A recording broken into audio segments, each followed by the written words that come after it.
আর এখনকার মা বোনের কি সুযোগ সুবিধা, ডিজিটাল মা বোনেরা সব। সন্তান পেটে আসলে বাপরে বাপ, ওর সেবা যত্নের তুরুটি নাই, পেটত ব্যথা ওঠেই নি, খালি এই জায়গাতে না কিন কিন করে হালকা ব্যথা। স্বামীকে ফোন দেওয়া শেষ, সিএনজি আনো, অ্যাম্বুলেন্স খবর দাও, আমার অবস্থা ভালো না, তাড়াতাড়ি করে। স্বামী বলতেছে একটু কিছুক্ষণ বাড়িতে দেখা হোক, অবস্থাটা কি হয়। কিচ্ছু দেখার দরকার নেই, ব্যথা ওঠার আগে হাসপাতালে চলে গেছে। আর ডাক্তারে তো বোঝেনি, ক্লিনিক খুলে বসে আছে কি এমনি ফাইজলামি করা জানে। যা করছে বাচ্চার অবস্থা খুবই খারাপ, এটা পুরোটা উল্টে হয়ে আছে, ওই বাংলাদেশের দিকে মুখ করে নেমে আছে সৌদি আরবের দিকে। চাচা রাগ করিয়ে না, কথা ঠিক, মানে আমার বাড়িতে এই ঘটনা ঘটছে। আমি নীলফামারী মাহফিলে গেছি, উনি ফোন দিয়ে করছে আমি হাসপাতালে। আমি কেন গেলে? করছে এই ঘটনা। বাপ রে বাপ, পরে শুনে আমি বেটির বাপ। আর কি করবেন, রাগ করতেছেন নাকি আপনারা? শোনেন, রাগ করতেছেন বাজান। তো এখনকার মা বোনেরা হলে এই অবস্থা। এই বাবু, কথা বলা যাবে না আজকে। আমি বলবো ভাতিজা, তুমি শোনবা, ছেলেটা খুবই সুন্দর কিন্তু, হ্যাঁ সেজার মনে হয় করা লাগেনি। ভাতিজা ভালো, রাগ করতেছেন আপনারা? হ্যাঁ, দুষ্টমি করলে বুঝে পারবেন ওটা ওটা সেজার, ওইটা কাইটে বের করছে, ওটা ডিজিটাল প্রোডাকশন। কথা কন নাকি আপনারা? আগেকার হাজার হাজার মা বোন 8টা 10টা 12টা 15টা 17টা করে বাচ্চা বাড়ির ডেলিভারি হয়েছে। আর এখন 6 মাস থেকে ডাক্তার বলে দিচ্ছে খুব বেশি জোরের কাজ করা যাবে না, এ সময়ে স্বামীর থেকে দূরত্ব বজায় করে রাখবেন। আর সব খবরদার 2-3 কেজি ওজনের জিনিসও লাড়বেন না। সারাদিন কি করবি? স্বামী ফল ফুট কিনে দিচ্ছে, খাটের ওপর ঠ্যাং ছেড়ে দিয়ে স্টার জলসা জি বাংলা দেখিচ্ছে, কথা কয় না, কথা কয় না। সারাদিন কোনো কাম নেই। স্বামী এসে বলতেছে কাপড় চোপড় ধোয়া লাগবে নাকি তোমার, ধুয়ে দিই। কি কি কাম সব স্বামী করতেছে। আর আগেকার মা বোনেরা যেই দিন বাচ্চা ডেলিভারি হবে ওই দিনও 1 মণ ওজনের বস্তা নিয়ে যায় ধান সিদ্ধ করছে। এ কথা কর না কেন? হ্যাঁ, ঢিকির ধান পারতেছে সন্ধ্যাবেলায়, আর রাত 10টায় বাচ্চা হয়ে গেছে। আগেকার মা বোনের সন্তান মা বাবার একটু ওয়াজ করবো সামনে গেলে, আলোচনার প্রেক্ষাপটে একটু আলোচনা হবে। কষ্ট পাচ্ছেন নাকি আপনারা? তাহলে এরা সারাদিন স্টার জলসা জি বাংলা দেখে, আল্লাহর জিকির নাই, নামাজ নাই, সিজদা নাই, আল্লাহর গুণগান নাই। এই জন্য সিজদার ছাড়া বাচ্চা দুনিয়াতে আসতেছে না। কথা কন ঠিক না? 80% মহিলার এখন বাচ্চা ডেলিভারি করার সময় কি করা লাগে? সিজার করা লাগে। করোনা মহামারীর সময় অধিকাংশ মা বোন হাসপাতালে যায়নি। ওই সময় 20% নারী সিজার করা লাগছে, আর 80% নারী বাড়িতে ডেলিভারি হয়েছে। তাহলে করোনা থাকায় ভালো ছিল না? রাগ করতেছেন নাকি? এ চাচা, এই যা চাচা, কই যাবেন? এটা তো কথা আসছিল না। বুড়া মানুষ হচ্ছে কি আছে, কষ্ট করে আসছেন তো যাবেন কে? ওই 1 নাম্বার, ঠিক আছে। আবার লঙ্গি মাখার দরকার নেই, ফজরের নামাজ আছে, ঠিক আছে যান। 1 নাম্বার করে আবার আসে বলবেন আচ্ছি হুজুর, ইনশাআল্লাহ। লিল্লাহে তাকবীর। সম্মানিত ভাইয়েরা আমার, এ যুবকের দল, আমর বিন আস একদিন আসরের নামাজ আদায় করলেন। মসজিদ থেকে বের হওয়ার পরে তার বন্ধুর সাথে দেখা, ডেকে বলে দোস্ত তুমি কি বিয়ে করছো? বলে না, করি নাই। আমি এমন একটা নেককার মেয়েকে বিবাহ করতে যাই যে মেয়েটা পর্দা করে, নামাজ পড়ে, কোরআন তেলাওয়াত করে, যার অন্তরে আল্লাহর ভয় আছে। বলে এমন একটা মেয়ের খবর এই গ্রামে আছে, তাই নাকি? বলে হ্যাঁ।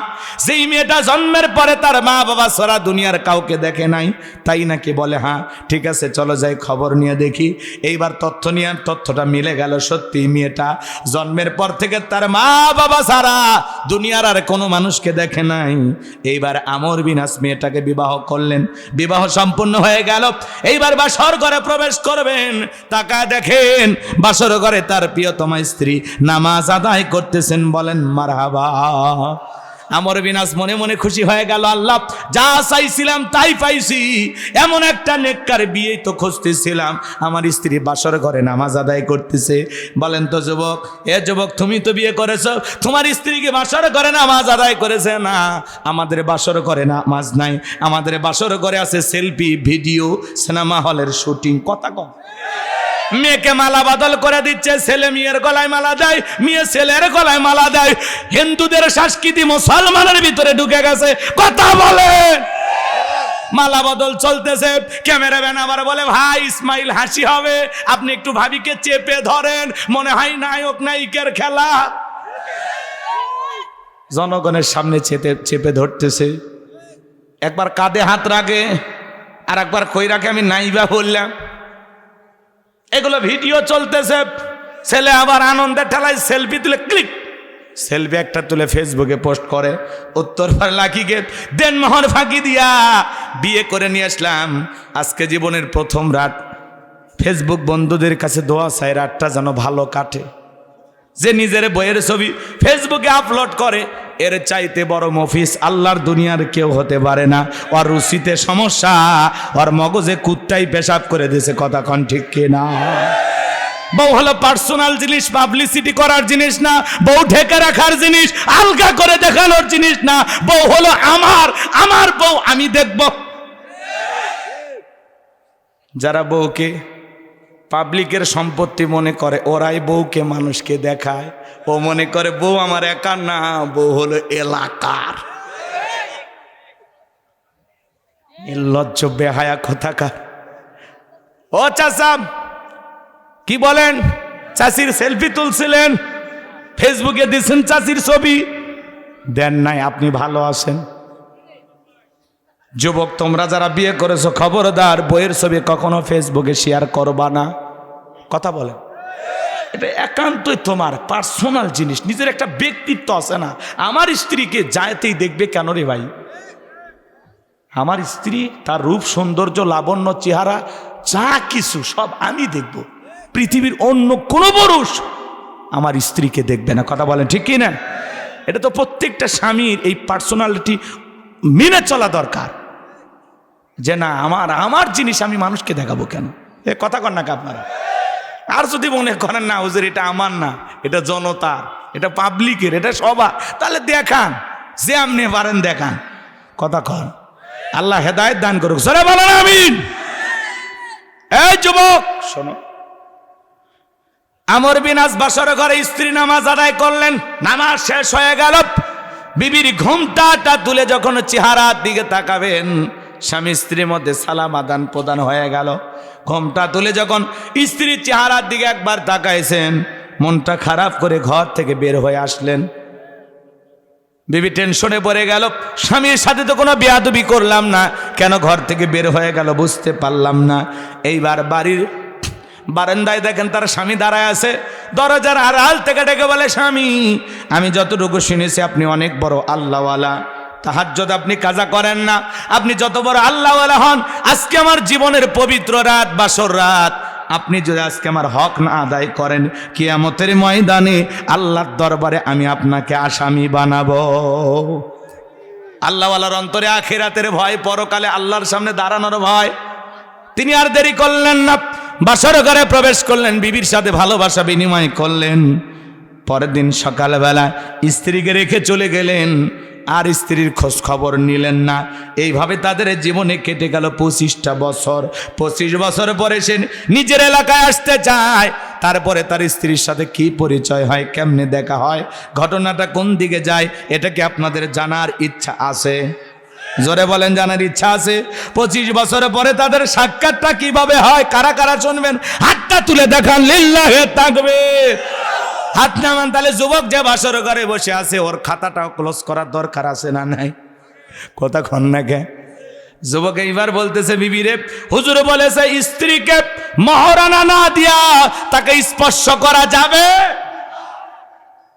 পৃথিবীর অনেক মুসলিম দেশ আছে যেখানে যুবকেরা বিবাহ করতে চাইলে যা যদি বলে আব্বা আমি বিয়ে করব, বলে মহারানার টাকা আছে, বলে আপনার তো বিশাল সম্পদ, আপনি তো কোটিপতি শিল্পপতি, ওখান থেকে টাকা দেবেন।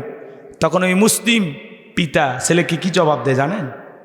ও বিয়ে করে বউ নিয়ে মজা মারবা তুমি, আর মহারণার টাকা দেবো আমি? বউ তোমার, তোমাকে মহারণার টাকা দিতে হবে। কথা বলেন।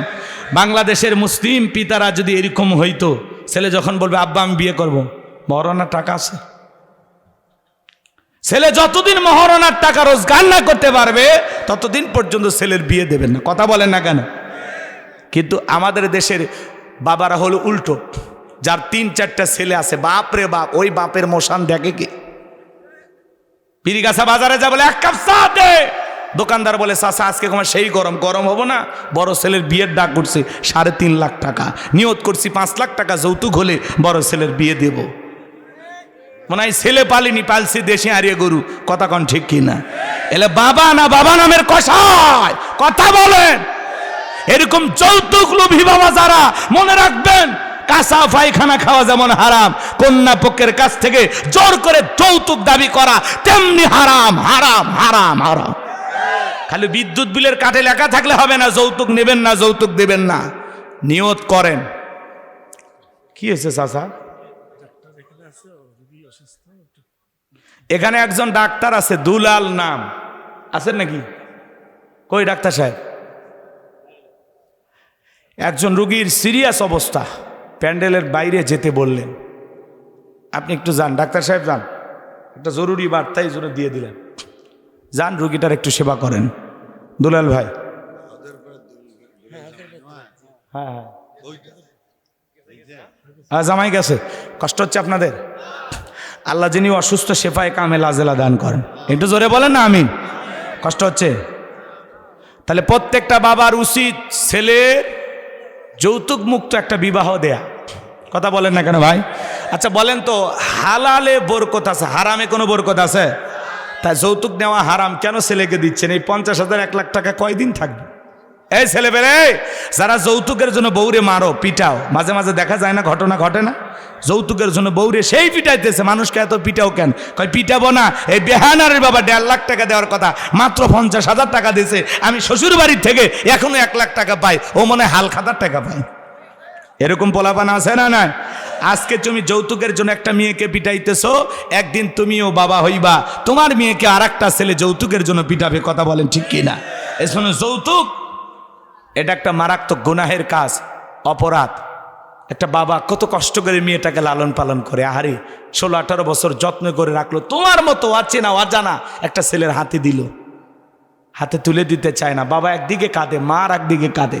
রান্নাঘরের ঢুইকা মা কান্না শুরু করে দিছে, বাবা বিদ্যুতের খুঁটি ধরে কান্না শুরু করে দিছে।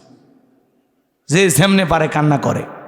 মানুষজন বলে চলেন জামাইয়ের হাতে মেয়েটারে তুলে দেন, না হইলে মানুষ মনে করবে জামাই পছন্দ হয় নাই। বাবাটা চোখের পানি ছেড়ে দিয়ে কাঁদতে কাঁদতে মেয়েটাকে হাতে উঠায়া দেয় আর বলে, বাবা ছোট্ট মানুষ, ভুল বেয়াদবি মাফ করে দিও। গভীর মনোযোগ দিয়ে শুনবেন, হযরত ফাতেমার যখন বিয়ে হইল, হযরত আলীর সাথে আল্লাহ রসুল যখন মেয়েটাকে বিদায় দিবেন, 2টা কথা বললেন, মা তোমার আচরণে, তোমার ব্যবহারে আলী যেন কোনো কষ্ট না পায়, আর 2 নাম্বার হলো আলীর বিরুদ্ধে কোনো অভিযোগ তুমি আমার কাছে দিবা না। মারহাবা কর। তোমার আচরণে আলী যেন কষ্ট না পাত, তোমার স্বামী যেন কষ্ট না পায় তোমার ব্যবহারে। আর 2 নাম্বার, আলীর বিরুদ্ধে কোনো অভিযোগ, কোনো কথা আমার কান পর্যন্ত যেন না আসে। কেমন বাবা মুহাম্মদ সাল্লাল্লাহু আলাইহি সাল্লাম নিজের মেয়েকে বিদায় দিলেন আর এই কথা বললেন। আর এখন ডিজিটাল বাবা, জামা যা, কান্দে কাটি করিস না, যা, জামার বাড়িতে কোনো সমস্যা হলে চলে আসবি, তোর বাপ কি মরছে, তোর মাও কি মরছে, আয়। কথা বলেন না কেন? এখন মেয়ে যায় নুনোর থেকে চুনোর থেকে পান খুঁজলেই একটু নির্বিষ হয়ে গেল, মা তোমার আয়। ওর 14 গোষ্ঠীর নামে নারী নির্যাতনের মামলা দিয়া কেমনে জেলখানায় ঢুকানো লাগে, ঢুকাবো, ওই জানে না কোন বংশে বিয়ে করছে। কথা কম, এগুলো বাপ মা না ডাকাত? ওই যে কথায় আছে, মা চালাক তো মেয়ে তালাক। কথা বলেন না কেন? অধিকাংশ সংসার ভেঙে যাওয়ার পিছনে শাশুড়ি নামক ডাইনি দায়ী। কথা কন ঠিক না? এই মানুষটার ভালো হওয়া উচিত। জামাই বাড়িতে ঝামেলা হইতে পারে, জামাইয়ের সাথে আপনার মেয়ের কম বেশি হতে পারে, আপনি কেন কুটনামি করেন? আপনি কেন বাম হাত ঢুকান? আপনি বলেন, মা তোর বাপের সাথে আমার মেলা ঝামেলা হয়েছে, অনেক কষ্টে আমি সংসার করতেছি, আমি চাই তুই আমার মেয়ে, একটু কষ্ট হইলেও জামাইয়ের কষ্টগুলো মাইনে নে মা, সংসার জীবন এরকমই হয়। কথা কন। আর উল্টো আরো বলে, তোর মা তোরে ভিক্ষা করে খাওয়াবে, তুই আয়, ওই জামাইয়ের বাপকে পর্যন্ত দেখে নেবো। কথা কন ঠিক না? এরকম আছে না নাই? ওই জন্য মা চালাক তো মেয়ে তালাক। অতিরিক্ত চালাক শাশুড়ির কারণেই অধিকাংশ মেয়েদের স্বামীর বাড়িতে ভাত হচ্ছে না। কথা বলেন ঠিক না? আল্লাহ আমার শাশুড়ি নামক এই সমস্ত ভদ্র মহিলাদেরকে হেদায়েত দান করেন। একটু জোরে কর না আমিন। কষ্ট পাইতেছেন আমার কথায়? আমার ভাইয়েরা গভীর মনোযোগ দিয়ে কথাগুলো শুনে যান। যে কথা বলতে চাচ্ছিলাম, প্রত্যেকটা বাবা যদি বলতো ছেলেরে বিয়ে করবি, মহারণার টাকাটা কোথায়? মা বোন যারা আবার শুনতেছেন, মা শুনে যান, প্রত্যেকটা নারীর অধিকার হলো মহারানা, আর এই অধিকার প্রতিষ্ঠিত করার দায়িত্ব হলো প্রত্যেকটা পুরুষের। মহারানা না দেওয়া পর্যন্ত কখনো আপনার স্বামীকে আপনার কাছে যাইতে দেবেন না, এমনি পুরুষেরা সাইজ হয়ে যাবে। কথা কন ঠিক কিনা? আমার ভাইরা গভীর মনোযোগ দিয়ে শোনেন।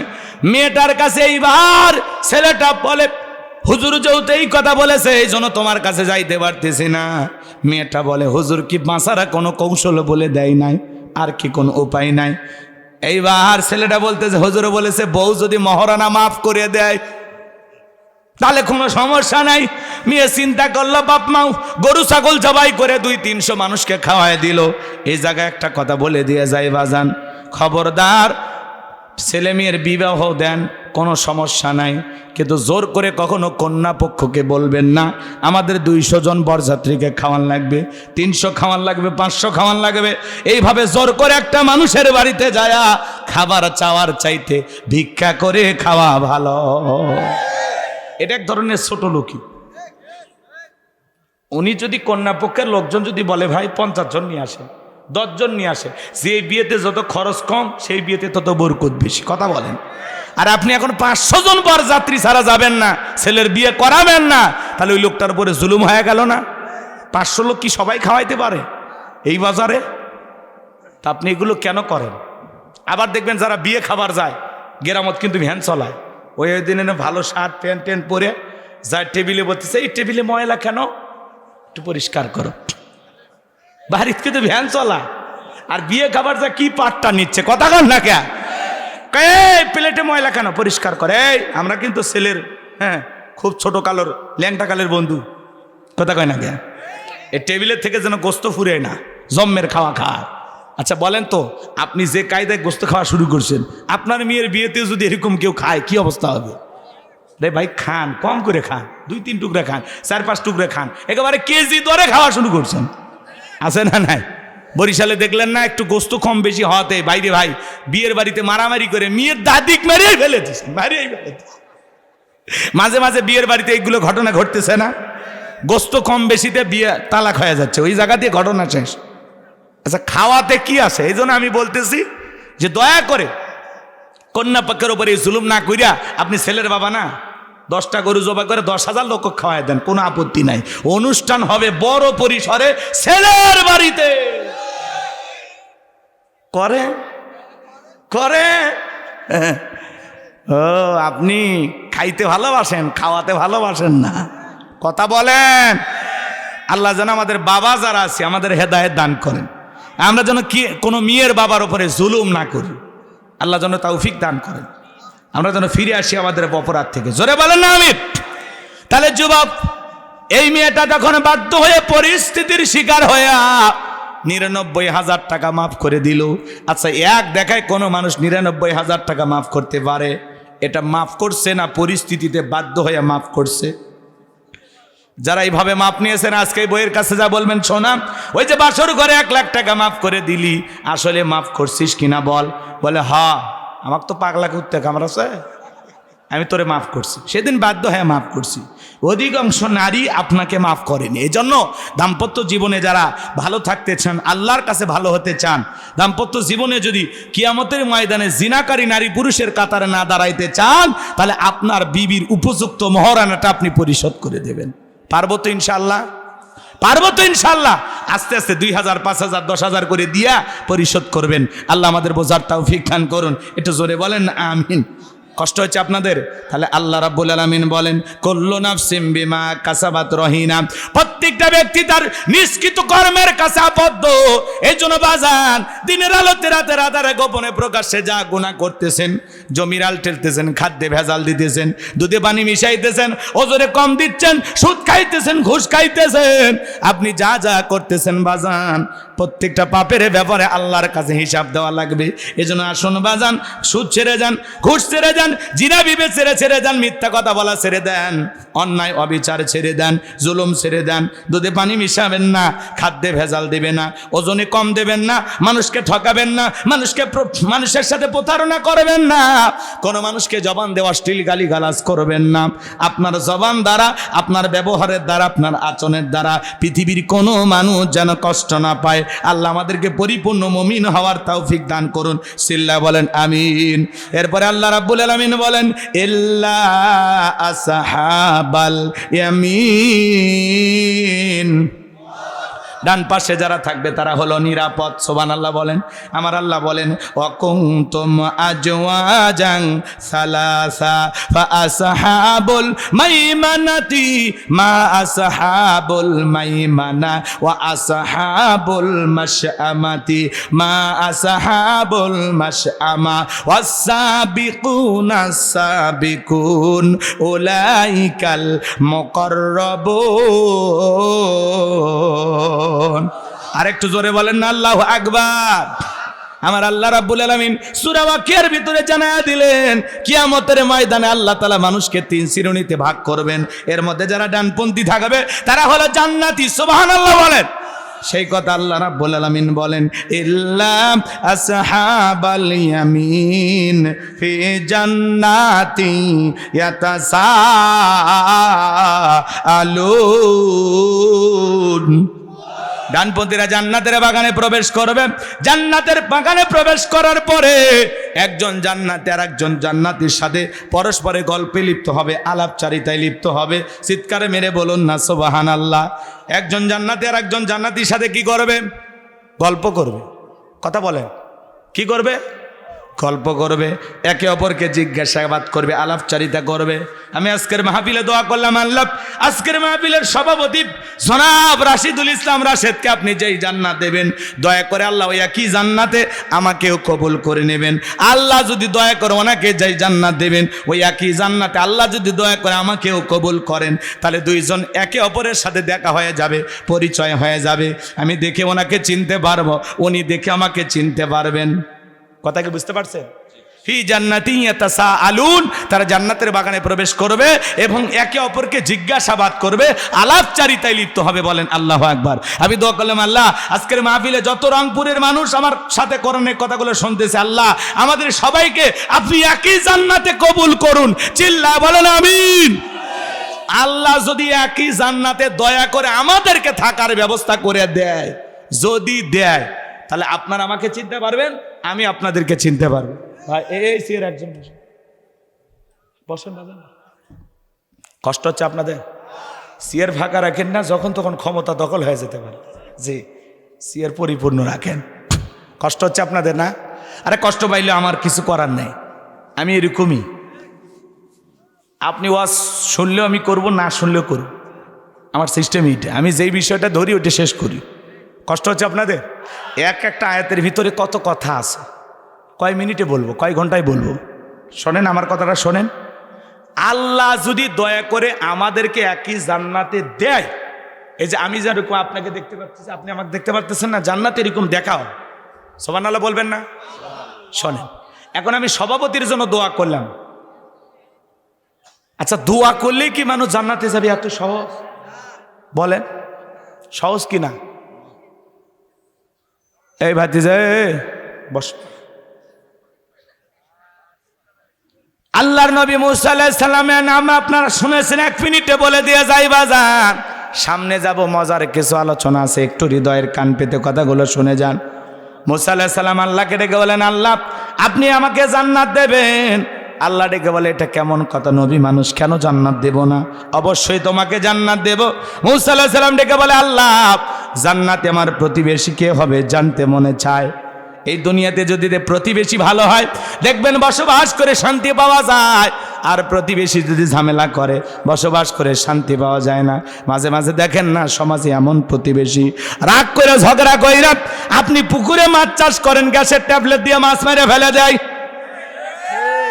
আপনার আমের বাগান কেটে ফেলে দেয়, পেঁপের বাগান কলার বাগান কেটে ফেলে দেয়, পেয়ারার বাগান কেটে ফেলে দেয়, আপনার ধানের জমিতে লবণ মিশাইয়া ধান মেরে ফেলে দেয়। কথা বলেন না কেন ভাই? এরকম ঝামেলা করে না প্রতিবেশীরা? বলে আমার সাথে তুমি ঝামেলা করে আমার বাড়ির রাস্তা দিয়ে হেঁটে যাবা, রাস্তার মধ্যে ব্যারিকেড দেয়, বেড়া দেয়, দিয়া বলে আমার সাথে ঝগড়া করে আমার বাড়ির সামনে দিয়ে হাইটে যাবে, এটা তো হবে না, এখন বেড়া দিলাম আসমান দিয়ে হাইটে যা। এরকম ঝগড়া করে না? এটা হলো প্রতিবেশী ঝামেলা। প্রতিবেশী যদি ভালো হয় দুনিয়াতে শান্তি পাওয়া যায়, বসবাস করে সুখে দুঃখে খোঁজ খবর নেয়। আপনার বাড়িতে ভালো মন্দ রান্না হলে আপনার বাড়িতে এক বাটি তরকারি দিয়ে যায়, বোঝান নাই? এরকম প্রতিবেশী দরকার। আমার ভাইয়েরা, নবী মুসা জানতে চায় আল্লাহ জান্নাতে আমার প্রতিবেশী কে হবে আমি জানতে চাই। আল্লাহ ডেকে বলে পয়গাম্বার জান্নাতে তোমার প্রতিবেশী হবে যে দুনিয়াতে বর্তমানে একজন কসাই। সে মুসা নবী ডেকে বলে আল্লাহ পৃথিবীতে এত মানুষ থাকতে কসাই কেন আমার সাথে জান্নাতে যাবে জানতে মনে চাই। আল্লাহ ডেকে বলে পয়গাম্বার জানতে যদি চাও অমুক বাজারে চলে যাও যেখানে কসাই গোস্ত বিক্রি করে। পয়গাম্বার চলে গেলেন, গোস্ত বিক্রি করে কসাই বাড়ির পথে রওনা করেছেন। মুসা আলাইহিস সালাম ডেকে বলে কসাই আমি যদি তোমার বাড়ির মেহমান হই তোমার কি কোনো আপত্তি আছে? কসাই বলে আমার কোনো আপত্তি নাই। এইবার পয়গাম্বার মুসা আলাইহিস সালাম কসাইয়ের সঙ্গে তার বাড়িতে গেলেন। কসাই বাড়িতে যাওয়ার পরে সুন্দর করে গোস্তগুলো রান্না করলেন। একটা মাটির ভিতরে গোস্ত নিয়া তারা জনম দুঃখিনী মা, চোখে দেখে না অন্ধ মহিলা, তার মুখে খাবারটা তুলে খাওয়াইলেন। এইবার ভদ্র মহিলা খাবার শেষে দুহাত পেতে আল্লাহর কাছে দোয়া করে বলেন আল্লাহ এই জামানার মুসা আলাইহিস সালাম যেই জান্নাতে থাকবে আমার ছেলেটাকে একই জান্নাতে কবুল করে নিও। এইবার যখন কসাই মুসা আলাইহিস সালামের কাছে চলে আসছে, কসাইকে মুসা নবী প্রশ্ন করে, কসাই একজন মহিলা কণ্ঠে আওয়াজ শুনতে পাইলাম, মহিলাটাকে বলে ওইটা আমার মা, আপনি মনে কিছু নেবেন না, প্রতিদিন আমার মা আমার জন্য দোয়া করে আল্লাহ এই জামানার মুসা নবী যেই জান্নাতে থাকবে ওই একই জান্নাতে আমার ছেলেটাকে কবুল করে নিও। আপনি বলেন কই জামানার নবী মুসা আর কই আমার মতো সামান্য একটা কসাই, আল্লাহ এই দোয়া কবুল করতে পারে না। মুসা আলাইহিস সালাম ডেকে বলে কসাই মনে কিছু নিও না, তোমার মায়ের দোয়া আসমানের মালিক আল্লাহর কাছে পৌঁছে গেছে, আল্লাহর দরবারে কবুল হয়ে গেছে। আমি হলাম জামানার নবী মুসা, আমি যেই জান্নাতে থাকবো ওই একই জান্নাতে আল্লাহ তোমার মায়ের দোয়ার কারণে তোমাকে কবুল করেছেন, বলুন সুবহানাল্লাহ। হে রংপুরের মুসলমান ভাইরা, মায়ের দোয়ার কারণে মুসা নবী যদি কসাইয়ের সাথে জান্নাতে যায় তাহলে বলেন তো বাজান সেই মায়ের দোয়া আমাদেরও নেওয়ার দরকার আছে না নাই? সে মা আমাদের ঘরে আছে না নাই? বলেন আছে না না? আপনার মাও যদি আপনার জন্য জান্নাতে যাওয়ার দোয়া করে কি বলেন কবুল হবে কিনা? তাহলে সেই মা বাবার সাথে ভালো আচরণ করার দরকার আছে না না? এই জন্য আল্লাহ রাব্বুল আলামিন বলেন আকাদা রাব্বুকা আল্লা তা'বুদু ইল্লা ইয়াহু ওয়া বিল ওয়ালিদাইনি ইহসানা। আল্লাহ বলেন আমার ইবাদত করো, আমার দাসত্ব গোলামি করো, আমার ইবাদতের সাথে কাউকে শরীক করো না।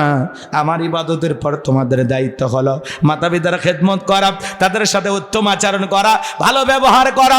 হে তরুণ যুবকেরা পা দুটা গায়ে দাও, আমি তোমাদের পা ধরে অনুরোধ করে বলে যাই জীবন দশায় কোনোদিন মা বাবার মনে কষ্ট দিও না। পিতামাতা খুশি হয়ে যদি সন্তানের জন্য দোয়া করে, হে যুবক বন্দুকের গুলি মিস হতে পারে কিন্তু সন্তানের জন্য মা বাবার দোয়া কখনো মিস হতে পারে না। পিতামাতা সন্তানের জন্য যদি দোয়া করে ওই দোয়া আসমানে পৌঁছাইতে দেরি হয় না। মা বাবার দোয়া নেওয়া লাগবে, মা বাবার মনে কষ্ট দেওয়া যাবে না, তাদের সাথে খারাপ আচরণ করা যাবে না। একটা মা কত না কষ্ট করে সন্তানটাকে পেটে নিয়ে 3-4 মাস মা খাইতে পারে না, মার বমি বমি হয়। সন্তানটা যখন আস্তে আস্তে গোস্তের টুকরোয় পরিণত হয়ে যায়, আপনি আমি মায়ের গর্ভে ছিলাম, ঠিক সন্তানটা মায়ের গর্ভে যেই জায়গাটা থাকে এই জায়গাটা মাত্র 10 ইঞ্চি। কয় ইঞ্চি? সন্তানের বয়স যখন 7 মাস হয়ে যায়, এই 10 ইঞ্চি জায়গা পুরোটা কভার হয়ে যায়। ওই 10 ইঞ্চির আর হাফ ইঞ্চি ফাঁকা থাকে না, পুরোটাই হয়ে যায়। সন্তান 10 ইঞ্চি বড় হয়ে যায়। ঠিক 7 মাস একদিন যখন হয়ে যায়, বর্তমান বিশ্বের ডাক্তার প্রমাণ করতেছে বাজান, সন্তানের 2টা পা আল্লাহ তাআলা মার কলিজার সাথে লাগায়া দেয়। সন্তান 1 ইঞ্চি বড় হলে মার কলিজাটা 1 ইঞ্চি উপরে উঠে যায়। সন্তান যদি মায়ের গর্ভে থাকা পর্যন্ত 5 ইঞ্চি লম্বা হয়, মায়ের কলিজাটা সন্তান 2 পা দিয়া 5 ইঞ্চি উপরে তুলে রাখে। যেই সন্তানগুলো মায়ের গর্ভে থাকা অবস্থায় সবচাইতে কম নাড়াচাড়া করেছে, ওই সন্তানগুলো মায়ের গর্ভে থাকা অবস্থায় মাকে 4,500 বার লাথি মারছে। আমি হুজুর লাথি মারছি, আপনিও লাথি মারছেন বাজান। সন্তান ডেলিভারির সময় যখন চলে আসে, 9-10 মাস যখন বয়স হয়ে যায়, আরে মার পেটটা কত বড় হয়ে যায়, মা তখন ওই সময়গুলোতে ঘুমাইতে পারে না। সন্তান পেটের ভিতরে নিয়ে যে মা রাতের বেলায় ঘুমাইতে পারে না, সারা রাত জায়গা নফল নামাজ পড়লে যে সব হয়, মায়ের আমল নামায় আমার আল্লাহ সেই সব লিখে দেয়। আবার ভাইয়েরা, ডেলিভারির সময় যখন চলে আসে, গভীর নিশীথে মা বাবার 2টা পা জড়ায় কান্দে। মায়ের চোখের পানি যখন বাবার পাকে স্পর্শ করে, বাবা ঘুম থেকে জাগ্রত হয়ে বলে, বিবি এত রাত্রিতে একা একা কান্না করো, কি হয়েছে তোমার? ডেকে বলে, স্বামী আগামীকালকে বাবার বাড়িতে চলে যাব, দীর্ঘদিন আপনার সংসার করলাম, ভুল বেয়াদবি মাফ করে দেন, ওই স্বামী বেঁচে থাকলে আবারও থাকা হবে। এই কথা বলে মা সংসারের চাবি বুঝা দিয়া বাবার বাড়িতে চলে যায়। প্রসবের যাতনা যখন শুরু হয়ে যায়, মা তখন দাইমার ঘরে চলে যায়। প্রসবের যাতনায় মা দাঁত মুখ কামড়ায়, চোখের পানি ছেড়ে দিয়া কাঁদে। একটা সন্তান ডেলিভারি করার সময় একটা মায়ের কতটা ব্যথা, কতটা যন্ত্রণা, কতটা কষ্ট হয়, এটা দুনিয়ার মা ছাড়া কেউ বুঝবে না। নবীর এক সাহাবী মাকে কাঁধে করে না খানায় কাবা তওয়াফ করতেছে। আল্লাহ রাসূল জিজ্ঞাসা করে, সাহাবী তোমার কাঁধে কে? বলে, হুজুর আমার মা। নবী বলে, সাহাবী মায়ের সেবা করার কিসমত আমার জোটে না।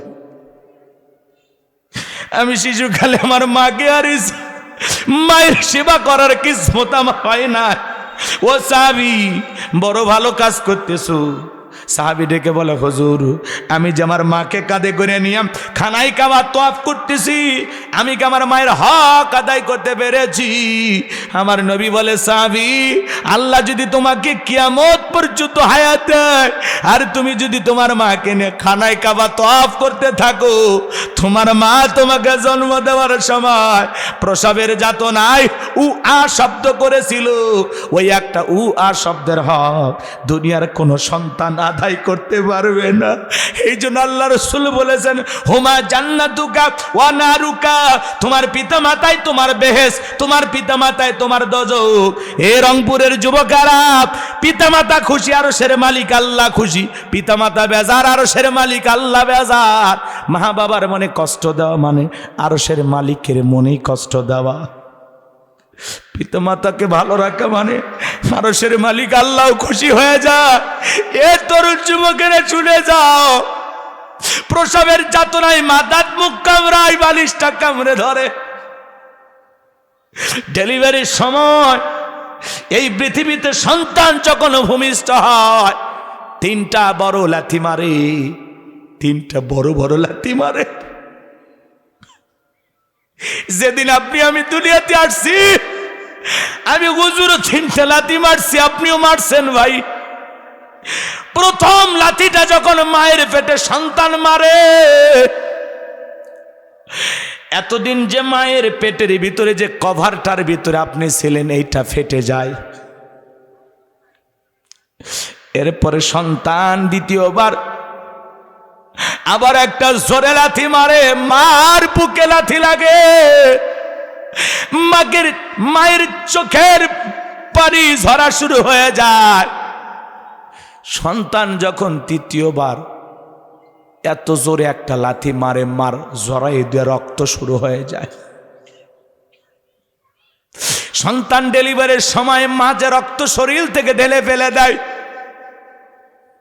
কমপক্ষে 2 কেজির মতো রক্ত মা শরীর থেকে ঢেলে ফেলে দেয়, মা জ্ঞান হারায় ফেলে। সন্তান পৃথিবীর জমিনে এসে যখন উম্মা উম্মা করে ডাক দেয়, ওই আওয়াজ যত দ্রুত মার কানে যাবে মা তত তাড়াতাড়ি সুস্থ হয়ে যায়। সন্তানটা ভূমিষ্ঠ হয়েছে, সদ্য ভূমিষ্ঠ হওয়া সন্তানের মুখটার দিকে মা যখন তাকায়, প্রসবের যাতনার কথা, পেটে রাখার ব্যথা, মা সন্তানের চেহারার দিকে তাকাইয়া সব ভুলে যায়। তখনই মা তো সন্তানটার গালে মুখে চুমা খায় আর বলে, বাসাদান বেঁচে থাক, আল্লাহ তোরে বড় মানুষ বানাক, তোর চেহারাটা দেখা আমি আমার সব কষ্ট ভুলে গেলাম। হে যুবক, যে মা নিজে না খাইয়া তোমার আমার বুকে খাবার তুলে দিল, যে বাবা রিক্সা ভ্যান চালায়া চাকরি কইরা মাঠে ময়দানে কাজ কইরা মাথার ঘাম পাই ফেলাম, নিজে ভালো পোশাক পরলো না, তোমার আমার পড়াশোনা করাইলো, মাদ্রাসায় পড়াইলো, কলেজ ইউনিভার্সিটিতে পড়াইলো। হে যুবক, ওই মা বাবার মনে কখনো কষ্ট দেওয়া যাবে না। আজকে বিয়ে করে শ্বশুর বাড়ির একটা পালসার পায়া তুমি পাগল হয়ে যাও, কথা কন না কেন? শ্বশুরের দেওয়া পালসার পাইছে, ডিসকভার পাইছে, পাশার তলে দিয়ে পাশা গরম হয়ে গেছে, শাশুড়ির দরজায় ডাক দে আম্মা, শাশুড়ি গায়ে জামাই একটা পাইছি মারাত্মক জামাই, ছোটবেলায় মাদ্রাসায় পড়ছে, গুন্না মুখস্থ, শ্বশুরক দেখা হলে ডাক দেয় আব্বা আব্বা আব্বা আব্বা আব্বা আব্বা। শ্বশুর কয় মাদ্রাসায় পড়ছে, কলকলা সব হরম মুখস্থ, শ্বশুর হয়ে যায় আব্বা, শাশুড়ি হয়ে যায় আম্মা, এরা হয়ে যায় আব্বা আম্মা, আর মা বাবা হয়ে যায় বুড়া বুড়ি। তোর কপালত লাত্তিয়ার গুড়ি, মরার পরে ফেরেশতারা বাইরা ফুটা করবে ভুরি, জাহান্নামে হবে তোর বসত বাড়ি। খানাই কাবার ইমাম হও আর বাইতুল মুকাররমের ইমাম হও আর গোলাম রব্বানির মতো ওয়াজ করো, তাতে কোনো সমস্যা নাই। মা বাবার মনে কষ্ট দিয়েছো, তাদের সাথে ভালো ব্যবহার নাই, আল্লাহর জান্নাতের দরজা তোর জন্য খুলবে না, খুলবে না। শ্বশুরের 1.5 লাখ টাকা পালসার পায়ে পাগল হয়ে গেলি, তোর মতো একটা ছেলেকে পিতামাতা 25 বছর 22 বছর পর্যন্ত লালন পালন করতে ওইরকম 10টা 20টা পালসারের টাকা তোর পেছনে খরচ হয়ে গেছে রে বেঈমান। এ বেঈমান, ভুলে গেলি পিতামাতার অবদানের কথা, সব ভুলে গেলি। এ কথা কন নাকি আপনারা? ভুলে গেলি। এ তো সেদিনই অসুস্থ ছিল, মার তোর সেবা করে, মা তোর সেবা করেছে। এ তো সেদিনই অসুস্থ ছিল, রংপুরে ডাক্তার দেখা ভালো হয় না, বাবা ঢাকায় নিয়ে গেল, পিতামাতার সব অবদান ভুলে গেলি। কেমনে পারলি রে যুবক? আজকে তুমি তোমার মা বাবার সাথে যে আচরণ করতেছো, তোমার সন্তান তোমার সাথে একই রকম আচরণ করবে। লেখা রাখো, ডায়েরিতে লেখা রাখো, আজকের এই 23 নভেম্বর 2025 রাত 12টার পরে গোলাম রব্বানির এই বক্তব্য লেখা রাখো। একটা শিক্ষিত লোকের গল্প পড়েছিলাম, বাড়িতে অনেক খাবার, তেহেরি নিহেরি বিরিয়ানি রোজ ভিআইপি খাবার। আজকে কিয়ামত হচ্ছে কেন?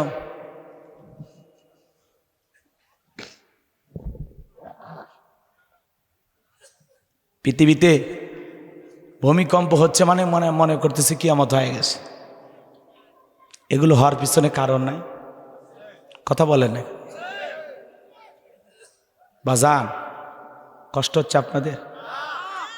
এই ভূমিকম্প আসতেছে, মাঝে মাঝে ভূমিকম্প হচ্ছে। ইযা যুলজিলাতিল আরদু জিলজালাহা, প্রবল প্রকম্পনে পৃথিবী যখন কেঁপে উঠবে। ভূমিকম্পের নামে একটা সূরা আল্লাহ দিয়েছে, সূরার নাম জিলজাল।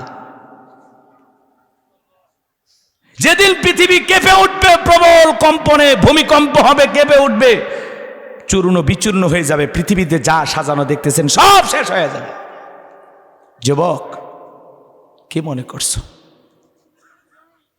ভূমিকম্প কেন হয়? কেন হচ্ছে ভূমিকম্প? আল্লাহ রাসূল 1000 বছর আগে বলেছেন। এই কষ্ট হচ্ছে আপনাদের? ভাইরা আমার, ভূমিকম্প কেন হয়? কি কারণে ভূমিকম্প হচ্ছে? আমাদের অন্যায় অপরাধ কি বেড়ে গেছে না কমে গেছে? কথা বলেন না কেন? 15টি কারণে সমাজের মধ্যে ভূমিকম্প হচ্ছে। কথা বলেন কয়টি কারণ? আমি কি বলবো? আপনারা তো যেভাবে শুয়ে পড়ছেন কি বলবো? যুবক, আজকে বন্ধুর দাম আছে, মা বাবার দাম নাই। কথা বলেন। ওই যে শিক্ষিত লোকের গল্পের কথা বললাম, বাড়িতে অনেক ভালো খাবার, শোনেন, খাবার শেষে একটা ভাঙ্গা প্লেটে কিছু একটা খাবার দিয়ে ছেলেকে বলতেছে, যা তোর দাদু ভাইকে দিয়ে আয়। ছেলে বলতেছে, আব্বু এখনকার বাচ্চারা তো কম্পিউটার, জন্ম নিয়ে এক একটা নাসা বিজ্ঞানী, কথা কয় না, কথা কয় না। ছোট বাচ্চাদের বুদ্ধি কম না বেশি? সেই অ্যাডভান্স, প্রচুর বুদ্ধি এখনকার বাচ্চাদের। আবার হয় না, ছোট্ট বাচ্চাটা রেখে বলে, বাবা আমরা এত ভালো খাইলাম, দাদুর জন্য একটু খাবার। বলে তোর বোঝার দরকার নাই, তোর দাদুকে দিয়ে আয়, বয়স হয়ে গেছে, এই খাবারে চলবে। ছোট্ট বাচ্চাটা দেখে বলে, বাবা আমি প্লেটটা যত্ন করে রেখে দেব, দাদুর মতো যখন আপনার বয়স হবে এই প্লেটে করে আমি আপনাকে খাইতে দেব। ভালো করে বোঝান বাজান। শিক্ষিত মানুষ বিবেকের দরজা খুলে গেছে, ভাঙ্গা প্লেটের একটু খাবার ফেলাইয়া দিয়া সন্তানকে বুকের সঙ্গে জড়ায় নিয়ে বলে, বাবা কলেজ বিশ্ববিদ্যালয়ে যা শিখি না আজকে তোর কাছে তাই শিখলাম, আয় আমার বুকের কাছে আয়। সন্তানটাকে বুকে জড়ায় নিলেন, গালে মুখে চুমা খাইলেন। বৃদ্ধ বাবাকে ফেলে দেওয়ার অন্ধকার রুমের ভিতর থেকে 3 তলায় নিয়ে গেলেন, গোসল করায় দিলেন, নতুন জামায় পরায় দিতেছেন। বিবি দেখে বলে, কি ব্যাপার? এই বৃদ্ধ মানুষটাকে আবার ওপরে তুললেন, বলে বেশি কথা বলবি না, আজ থেকে আমরা যা খাবো বাবা তাই খাবে, আমরা যা পড়বো বাবা তাই পড়বে, বাবার সাথে আর বেয়াদবি করা যাবে না, যদি করিস আমার বাবার সাথে বাড়াবাড়ি 1 2 3 পাঠায়া দেব তোরে বাপের বাড়ি। প্রত্যেকটা স্বামী যদি এরকম শক্ত হয়, এ আমার স্ত্রী, আমার মা বাবা তোমার আচরণের জন্য কষ্ট না পায়। কথা বলেন। কিন্তু আমরা স্ত্রীর কথা শুনে, বউয়ের কথা শুনে মা বাবার সাথে খারাপ ব্যবহার করি। মাঝে মাঝে স্ত্রীর প্রচারণায় পড়ে, স্ত্রীর কুমন্ত্রণায় পড়িয়া পিতামাতার সাথে আমরা সম্পর্ক শেষ করে ফেলে দেই। কথা বলেন। মনে রাখবেন, পিতামাতার সাথে যারা সম্পর্ক বিচ্ছেদ করেছেন, পিতামাতার মনে কষ্ট দিয়েছেন, মা বাবাকে বৃদ্ধাশ্রমে পাঠাইছেন, পিতামাতার থেকে দূরে সরে গেছেন। আপনি আপনার মা বাবাকে বৃদ্ধাশ্রমে পাঠান নাই, আপনি আপনার মা বাবাকে দূরে সরে দেন নাই, আপনি আপনার ভাগ্য থেকে জান্নাতটাকে দূরে সরায় দিয়েছেন। পিতামাতা হলো আপনার জান্নাত। এই পৃথিবীর সবচাইতে বড় পীর হলো মা বাবা। এ কথা কন নাকি আপনারা?